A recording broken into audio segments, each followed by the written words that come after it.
Hello everyone, welcome to the video series on MHSRB mock test answer explanation. Last ఒక 3 వీడియోస్లో 1 to 30 questions explain చేశాను. ఈ వీడియోలో 31 to 40 questions explain చేస్తాను. Let us look at the 31st question. Acreflavin used as antiseptic is options ఏమి ఇచ్చారంటే deep orange colour, red colour, pale yellow colour, dark green colour. ఆక్రిఫ్లావిన్ని world war 1లో చాలా వైడ్గా యాంటీసెప్టిక్గా యూజ్ చేశారు, వూండ్ హీలింగ్కి, స్కిన్ ప్రాబ్లమ్స్కి, వాటికి. నా లిటరేచర్లో this gives a deep orange colour, కొన్ని చోట్ల రెడ్ కలర్ అని కూడా ఉంది, కానీ majority literature says deep orange to brown colour. So option A is the right answer. The next question, dapsone is chemistry question. Dapsone is ఆప్షన్స్లో ఒక 4 options ఇచ్చారు. Look at them. C chemistry చాలామంది అడిగేటప్పుడు కూడా నేను ఏం చెప్పాను అంటే, మీరు ఐయుపిఎస్సి నేమ్ అంతా గుర్తుంచుకోవాల్సిన అవసరం లేదు. ఇంపార్టెంట్ ఫంక్షనల్ గ్రూప్స్ ఏంటో ఐడెంటిఫై చేయగలగాలి. 2 నేమ్లోనే ఆ కెమికల్ స్ట్రక్చర్ యొక్క ఇన్ఫర్మేషన్ కూడా ఉంటుంది. ఇప్పుడు ఆప్షన్ 1 చూడండి, 4,4 డైఅమైనోఫినైల్ సల్ఫోన్, ఇది dapsone structure. So option A is right answer. కానీ మనం ఎలా ఐడెంటిఫై చేయాలంటే, డాప్సోన్ పేరు చూడండి, డి అంటే డై, ఏ అంటే అమైనో, పి అంటే ఫినైల్. డాప్సోన్లో డిఏపి అంటే డైఅమైనో ఫినైల్.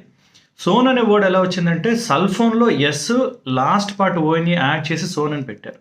సో డాప్సోన్ అలా వచ్చింది. సో యూజువల్గా పేర్లు గుర్తుంచుకోవడం ఈజీయే, మీరు కరెక్ట్గా ఐడెంటిఫై చేయగలిగితే ఈజీ అవుతుంది. సో డాప్సోన్ అంటే డైఅమైనో ఫినైల్ సల్ఫోన్. డైఅమైనో ఫినైల్ అని 2 అమైనో ఫినైల్, 4th పొజిషన్లో అమైనో గ్రూప్స్ ఉన్న 2 అమైనో ఫినైల్స్ ఉంటాయి, సల్ఫోన్ ఉంటుంది, అంతే, easy, right? Let us go to the next one. Which of the following is a purine analog used in the treatment of cancer? Options ఏమి ఇచ్చారంటే మెథోట్రెక్సైడ్, సైటార్బైన్, కార్మస్టైన్, ఫ్లూదారబైన్. నా C మనకి nitrogen బేసిస్లో ప్యూరిన్స్, పిరమిడిన్స్ ఉన్నాయి. బేసికల్గా మనకు ప్యూరిన్స్ ఏంటి, పిరమిడిన్స్ ఏంటి ఒక ఐడియా ఉంటుంది. సో ప్యూరిన్ అనేది 2 రింగ్స్ ఉన్న structure, pyrimidine single ring, 6 member ring, 2 nitrogens ఉంటాయి. నా ప్యూరిన్ డెరివేటివ్స్ మనకి ఎడినైన్, గ్వానైన్ ఉన్నాయి. పిరమిడిన్ డెరివేటివ్స్ సైటోసిన్, థైమిన్, యూరోసిల్ ఉన్నాయి. నా వీటి నుంచి డ్రగ్స్ని డెరైవ్ చేశారు. ఆ ప్యూరిన్ డెరివేటివ్ డ్రగ్ ఏదో అడుగుతున్నాను. నా ఫస్ట్ ఆప్షన్ మెథోట్రెక్సైడ్ అనేది యాంటీఫోలేట్, ఫోలిక్ యాసిడ్ అనలాగ్, అది లీవ్ దట్ వన్. సో అది కాదు. సైటార్బైన్. నా సైటార్బైన్ అనేది సైటోసిన్ ప్లస్ అరాబోసైన్ అనే 2 మాలిక్యూల్స్ కాంబినేషన్ వల్ల వచ్చింది. సైటోసిన్ ఏంటి, పిరిమిడిన్. అది క్వశ్చన్ ఏమి అడిగారు, ప్యూరిన్ గురించి అడిగారు. అరాబినోజ్ అనేది ఆల్డోపెంటోజ్ అంటే 5 మెంబర్డ్ కంటైనింగ్ ఒక కార్బోహైడ్రేట్ రింగ్, అది.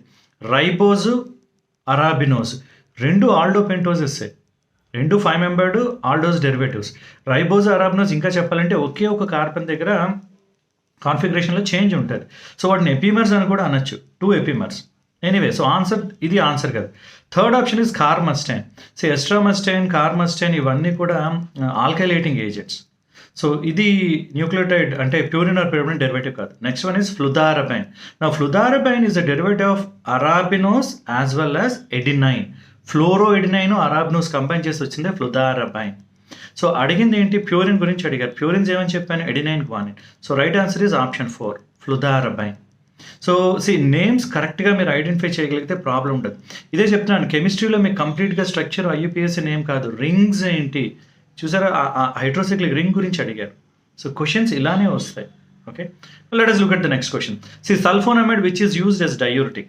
Options given are sulfaguanide, sulfacetamide, acetazolamide, sulfadiazine. ఇది నేను పెట్టిన కండక్ట్ చేసిన టెస్ట్లో కూడా సేమ్ క్వశ్చన్ కోఇన్సిడెంట్లీ సేమ్ ఆప్షన్స్తో ఇచ్చాను. నా సల్ఫోనమైడ్స్ అనేది ఒక ఫంక్షనల్ గ్రూప్. ఆ ఫంక్షనల్ గ్రూప్ ఉన్న డ్రగ్స్ చాలా క్లాసెస్లో ఉన్నాయి. ఇచ్చిన 4 కూడా సల్ఫోనమైడ్ ఉంటుంది, కానీ ఏంటి క్వశ్చన్లో 2 పార్ట్స్ ఉన్నాయి. సల్ఫోనమైడ్ ఉండాలి, అది డయూరిటిక్గా యాక్ట్ చేయాలి. సల్ఫాగ్వానైడ్, సల్ఫెస్టమైడ్, సల్ఫాడయాజిన్ ఇవన్నీ సల్ఫోనమైడ్సే కానీ antibacterial agents. Acetazolamide carbonic anhydrase inhibitor, sulfonamide ఉండి వీక్ డయూరిటిక్గా యాక్ట్ చేస్తుంది. So right answer is ఎసిటాజోలమైడ్.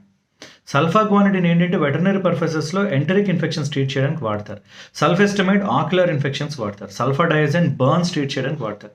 ఎస్టాజోలమైడ్ sulfonamide containing diuretic. Let us go to the next question. Which of the following is not administered sublingually. Sublingual doses అంటే under the tongue అని అర్థం అనమాట. Under the tongue కొన్ని emergency కండిషన్స్లో వాడతారు. Glyceryl trinitrate very వైడ్లీ used, angina pain వస్తే use చేస్తారు. బుప్రినార్ఫైన్ ఇది కూడా సబ్లింగ్యువల్గా యూజ్ చేస్తారు. Desamino oxytocin, oxytocin, desamino oxytocin యూజువల్గా డెలివరీ టైమ్స్లో వాడుతుంటారు. డెసమైనోఆక్సిటోసిన్ is available as injections, oxytocin as well as డెసమైనోఆక్సిటోసిన్. ఇది సబ్లింగ్యువల్గా వాడరు. Metoprolol also used as sublingual doses to control hypertension, అంటే సివియర్ హైపర్ టెన్షన్ ఉంటే కంట్రోల్ చేయడానికి లేదా యాంజినా పెయిన్ కంట్రోల్ చేయడానికి కూడా సబ్లింగ్యువల్ డోస్ వాడతారు. So right answer is desamino oxytocin. Let's move on to the next one. Vitamin B12 is absorbed by the process. Options are simple diffusion, ion transport, active transport, facilitated diffusion. Now see, vitamin B12 మీరు literature search చేస్తే active transport ఉంది, passive diffusion కూడా ఉంది. కానీ only 1% passive diffusion ద్వారా వెళ్తుంది. Majority 98 to 99% active transport. ఎలా జరుగుతుంది అంటే వైటమిన్ B12 యాసెచ్గా వచ్చినప్పుడే మన సలైవాలో ఒక ప్రోటీన్తో కంబైన్ అవుతుంది. ఎందుకు అంటే ఆ ప్రోటీన్తో కంబైన్ కాకపోతే వైటమిన్ B12 HCl దగ్గర డిగ్రేడ్ అయిపోతుంది. సో డిగ్రేడ్ అవ్వకుండా ప్రోటీన్తో కంబైన్ అయ్యి ఇంటెస్టైన్ వరకు వెళ్ళి అప్పుడు ఆ ప్రోటీన్ పెప్టిడేస్ వల్ల బ్రేక్ డౌన్ అవుతుంది. ఇంటెస్టైన్ దగ్గర ఇంట్రిన్సిక్ ఫ్యాక్టర్ అటాచ్ అవుతుంది. ఈ complex intrinsic factor vitamin B12 absorb అవుతుంది. సో ఇది ఒక యాక్టివ్ ట్రాన్స్పోర్ట్ మెకానిజం అనమాట. సో మీరు లిటరేచర్లో రెండు కనిపిస్తాయి, ప్యాసివ్ డిఫ్యూజన్, యాక్టివ్ ట్రాన్స్పోర్ట్. కానీ మెజారిటీ 98% యాక్టివ్ ట్రాన్స్పోర్ట్ కాబట్టి right answer is active transport. Let's move on to the next question. Antacids interfere with absorption of. Now ఇది రెగ్యులర్గా మనకు వచ్చే క్వశ్చన్. ఇది tetracycline, paracetamol, metoclopramide, sulphonamide. Tetracyclines గురించి మనం రిపీటెడ్గా చదువుతాం. ఏంటి డైరీ ప్రోడక్ట్స్ అంటే మిల్క్ కానీ, కర్డ్స్ కానీ, బటర్ మిల్క్ కానీ కాల్షియం ఉండే వాటితో కాంప్లెక్స్ ఫామ్ అయ్యి అబ్జార్బ్ అవుతాడు.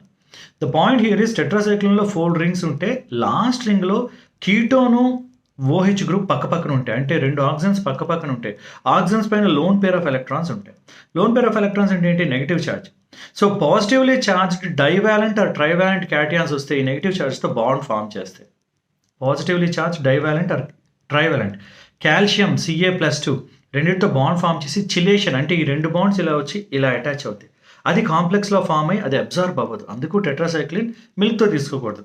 మిల్క్ ఒకటైనా కాదు, పాజిటివ్ పాలీవాలెంట్ అయాన్స్, అల్యూమినియం, మెగ్నీషియం వీటితో కూడా కాంప్లెక్స్ ఫామ్ చేస్తుంది. మరి యాంటాసిడ్స్లో ఏముంటాయి? Aluminium hydroxide gel, magnesium hydroxide gel ఉంటాయి. ఇది టెట్రాసైక్లిన్తో కాంప్లెక్స్ ఫామ్ చేస్తుంది, అందుకు అబ్జార్ప్షన్లో ఇంటర్ఫియర్ అవుతుంది. సో అందుకే నేను చెప్తాను, ఎప్పుడు కాన్సెప్ట్ని అర్థం చేసుకోవాలి. ఊరికనే టెట్రాసైక్లిన్ మిల్క్ అని కాకుండా ఎందుకు మిల్క్, ఏం జరుగుతుంది అదే అర్థం చేసుకోవాలి. Next one, an example of volatile general anesthetic is, the directly classification based question. అనెస్థెటిక్స్లో మనకి జనరల్ అనెస్థెటిక్స్లో చాలా క్లాసెస్ ఉన్నాయి. గ్యాసెస్, నైట్రస్ ఆక్సైడ్, తర్వాత వాలటైల్ అనెస్థెటిక్స్, ఆ తర్వాత ఇంట్రావెనస్ ఉన్నాయి. So nitrous oxide is a gas, etomidate is intravenous one, diethyl ether is volatile general anaesthetic, ketamine again intravenous one. కెటమైన్ని డిసోసియేటివ్ అనెస్థెటిక్ అని కూడా అంటారు. డైరెక్ట్గా క్లాసిఫికేషన్ బేస్ మీద వచ్చిన క్వశ్చన్ ఇది. Similarly an example for selective cyclooxygenase 2 inhibitor, direct question. Piroxicam, aceclofenac, ketorolac ఇవన్నీ selective కాదు. COX-2కి సెలెక్టివ్ అంటే అటారిక్ ఆక్సిబ్, యూజువల్గా కాక్సిబ్స్తో సెలికాక్సిబ్తో ఎండ్ అయ్యేది COX-2 సెలెక్టివ్ అనమాట. Right. Now the next one, the preferred drug in organophosphate poisoning. Organophosphates are very popular. Insecticide కానీ nerve gases కానీ use అయ్యేవి organophosphates. Organophosphates they irreversibly inhibit acetyl choline esterase. Acetyl choline esterase అనేది ఒక enzyme. ఆ enzyme చేసే పని ఏంటంటే acetyl కొలిన్ని metabolise చేస్తుంది. మీరు ఎంజైమ్ని ఇన్హిబిట్ చేస్తే ఎసిటైల్ కొలిన్ మెటబలైజ్ అవ్వదు. ఇర్రివర్సిబుల్గా ఇన్హిబిట్ చేసేవి ఆర్గనోఫాస్ఫేట్స్. కెమిస్ట్రీ వైజ్గా ఆర్గానిక్ మాలిక్యూల్స్ విత్ ఫాస్ఫరస్ ఉంటుంది కాబట్టి ఆర్గనోఫాస్ఫేట్స్ అన్నారు. సారిన్, సోమన్, టాబున్ వీటన్నిటిని పారాథయాన్, మాలథైన్ ఇవన్నీ ఆర్గనోఫాస్ఫేట్స్ అనమాట. అవి ఇన్సెక్టిసైడ్స్లో కూడా యూస్ చేస్తారు. సో ఆ ఇన్సెక్టిసైడ్స్ పొరపాటున పాయిజనింగ్ అయితే అదే ఆర్గనోఫాస్ఫేట్స్ పాయిజనింగ్. ప్రాబ్లం ఏంటి? ఎసిటైల్ కొలిన్ మెటబలైజ్ అవుతుంది. ఎసిటైల్ కొలిన్ లెవెల్స్ చాలా ఎక్కువైపోతాయి. ఎసిటైల్ కొలిన్ లెవెల్స్ ఎక్కువైపోతే వచ్చే యాక్షన్స్ ఏంటి? స్లడ్, SLUDD అంటారు. Salivation, lacrimation, urination, digestion, defecation. అంటే సెలైవా వస్తుంది, యూరినేషన్ అయిపోద్ది, డెఫికేషన్ అయిపోద్ది, బాడీలో ఫ్లూయిడ్స్ అన్నీ పోయి ఇట్ మే కాజ్ డెత్. ఇది ప్రాబ్లం. సో ఎసిటైల్ కొలిన్ ఎక్కువైంది కాబట్టి ఏ డ్రగ్ వాడాలి? ఎసిటైల్ కొలిన్ ఎఫెక్ట్స్ని బ్లాక్ చేసే డ్రగ్ వాడాలి. ఏంటి డ్రగ్? ఎట్రోపిన్, పారాసింపాథోలైటిక్ ఆర్ యాంటీకోలినర్జిక్. ఇప్రాట్రోపియం, థయాట్రోపియం ఇవన్నీ రెస్పిరేటరీని బ్లాక్ చేసే యాంటీకోలినర్జిక్సే, కానీ they are selective for respiratory tract. అందుకే COPD, ఆస్మా ట్రీట్ చేయడానికి ఇప్రాట్రోపియం, థయాట్రోపియం వాడతారు. స్కోపాలమైన్ కూడా యాంటీకోలినర్జికే, కానీ అది సెలెక్టివ్గా మోషన్ సిక్నెస్ని ట్రీట్ చేయడానికి, బ్రెయిన్లో ఉండే మస్కానిక్ రిసెప్టర్ని బ్లాక్ చేయడానికి యూజ్ అవుతుంది.